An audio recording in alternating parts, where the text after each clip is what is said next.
அவங்கள அரெஸ்ட் பண்ணி ஒரு நாள் ஆக போகுது. இன்னும் என்ன விசாரிக்கிறீங்க? அவங்க தான் குற்றவாளி தெரிஞ்சிருச்சு, இன்னும் ஏன் அவங்கள வச்சுன்னு இருக்கீங்க? ஏன் இன்னும் தண்டனை கொடுக்க முடியலையா? ஒரு உயிரை கொண்டு இருக்காங்க, கற்பழிச்சிருக்காங்க, ஏன் தண்டனை கொடுக்க முடியல அவங்களால? எதுக்கு தூக்கு தண்டனையில் போட சொல்லுங்க. 6 பேர் கிடைச்சிட்டாங்கல்ல, இன்னும் என்ன விசாரணை?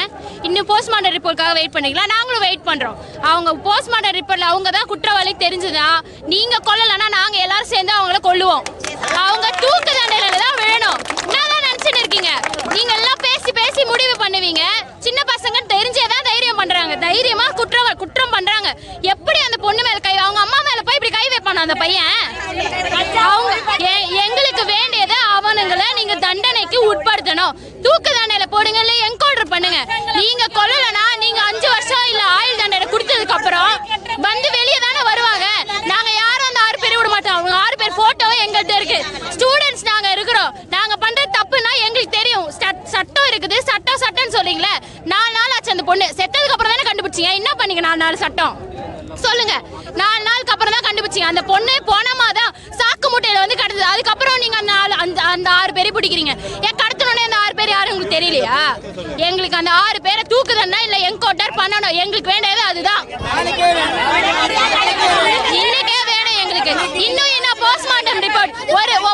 ஒரு 9 வயசு பொண்ணை இன்னுமா போஸ்ட்மார்ட்டம் ரிப்போர்ட் கண்டுபிடிக்கிறீங்க? நாங்க கேக்குறோம். 6 பேர் சேர்ந்து என்ன பண்ணிக்கிறாங்க? நாங்க பாடியா அந்த பொண்ணு வீட்டுல இருந்து வாங்க மாட்டாங்க. அந்த பசங்க செத்ததுக்கு அப்புறம் தான் அந்த பொண்ணுங்க பணத்தை வாங்குவோம். அவனுங்க பணத்தை நாங்க பார்த்துட்டு தான் நாங்க பொண்ணுங்க பணத்தை வாங்குவோம். வீட்டுல விட்டு போனா எங்க பிள்ளைங்களுக்கு என்ன பாதுகாப்பு? எங்க பிள்ளைங்களுக்கு என்ன பாதுகாப்பு? நாங்க வீட்டு வேலைக்கு போனாதான் எங்களுக்கு சோறு. நாங்க வீட்டு வேலைக்கு போனாதான் எங்க பிள்ளைங்களுக்கு சோறு. நாங்க வாசல்ல, எங்க வீட்டு வாசல்ல என் பிள்ளைங்க விளையாடும். இவங்களுக்கு எவ்வளவு திமிரு இருந்தா எங்க வீட்டு வாசல்ல அந்த பிள்ளைய தூக்கின்னு போய் இந்த மாதிரி செய்வாங்க. நாளைக்கு எங்க பிள்ளைங்களுக்கு என்னங்க இது என்ன உத்தரவாத போலீஸ்காரங்க தருவீங்க சொல்லுங்க? இந்த முனையில உட்காந்தாங்கப்பா, டக்குனு அந்த மணி போட்டாங்க. இந்த மணி உட்காந்தா டக்குனு அந்த மணி போட்டாங்க. ஒண்ணுமே ஸ்டெப் எடுக்கலப்பா. போன நோண்டறது, உட்காந்துட்டு விளையாடுறது, இல்ல போன்ல கூட போட்டு டிவில கூட போட்டு என்ன சாவடிட்டோம். இவனுங்களுக்கு ஷூட்டிங் ஆர்டர் கொடுக்கணும்.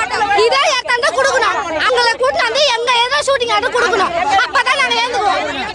நாங்க அது வரைக்கும் போராட்டம் பண்ணுவோம். இது ஒழியாது. ஏன்னா ஒரு மனசாட்சி இல்லாத ஒரு பிள்ளைய 4 நாள் ஏங்க கேமரால பாத்தீங்க. அந்த பையனுங்க தெரியாங்க, அப்படியே கண்டுபிடிச்சிருக்காங்க இந்த குழந்தைய உயிரோட. அவங்களுக்கு ஷூட்டிங் ஆர்டர் வேணுங்க. ஷூட்டிங் ஆர்டர் அவங்களுக்கு வேணும். எங்க எதிர்க்க நாங்க பொதுமக்கள் எதிராக அவங்க ஷூட் பண்ணோம். நாங்க இதோட எந்த ஊர்லயும் எந்த இதுமே நடக்க கூடாது, நடக்க மாட்டாது. அவங்களுக்கு தொடரும் போது பயம் இருக்கணும். இப்படிதான் அவங்க 6 பேர் எங்க கிட்ட படிக்க நாங்க பாத்துறோம். இதான் குழந்தை. இந்த குழந்தை நாய் சொல்லுங்க, இந்த குழந்தை நாய் சொல்லுங்கப்பா. உடனடியா தண்டனை கொடுக்கணும் சார். கஞ்சாவை ஒழிக்காது புதுச்சேரி அரசு என்ன எடுத்தது சார்? கஞ்சாவை ஒழிக்காது புதுச்சேரி அரசு என்ன சட்டம் கொண்டு வந்தது? இன்னைக்கு அந்த வீட்டுல நடந்தது, நாளைக்கு எங்க வீட்டுல நடக்கும். சீசத்த பள்ளியில எதுவுமே விடுவீங்க. அங்க என்ன 3 வேளை சோறு, நல்ல தூக்கம், நல்ல துணிமணி, படிப்பு சொல்லி தருவீங்க. என்ன செய்வீங்க? அவனுங்க சீசத்த பள்ளிக்கு போக தேவையில்லை. நல்ல துணிமணி இதான் இருக்குது அந்த சீர்திருத்த பள்ளியில. வேற என்ன இருக்குது? இந்த புள்ளை எப்படி துடிச்சிருக்கோம்?